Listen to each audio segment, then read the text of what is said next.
This is the first time I've shared this publicly, by the way. I get a chance to Okay. do a number of podcasts. This is the first time I've really talked about it because I have confidence in it now because I'm seeing the fruits start to show up. Love it. We took and we studied the number of leads, the number of appointments that our agents got. Our agents, of course, work their sphere, but then they get ISA appointments. 3 agents, all on the buy side. 1 got 80 appointments in a year. Okay.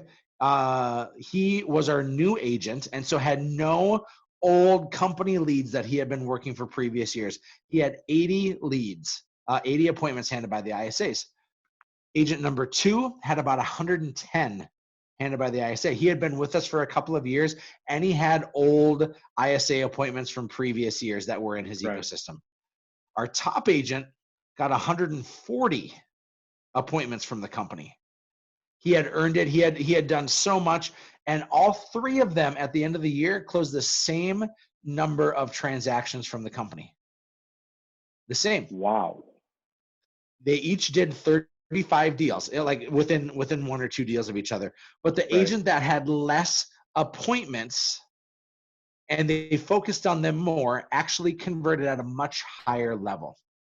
So how do we take that gap and that chasm between taking a new agent and giving those all their focus? We know that that's where we make the most money, but now we have these really amazing agents who have built up this massive sphere and 500 past clients that they're working in our ecosystem. And how do we keep them around?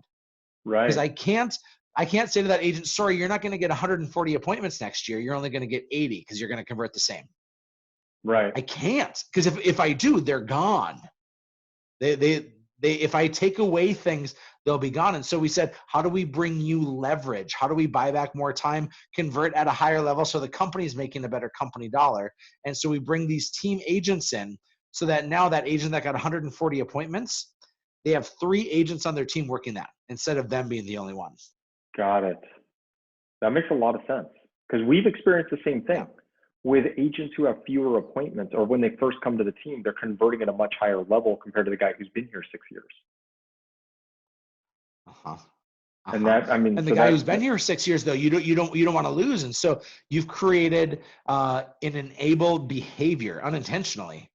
I've identified that system as destructive abundance.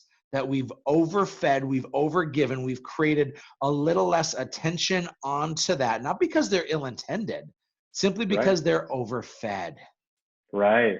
Yeah. And so we've had to reel it back in.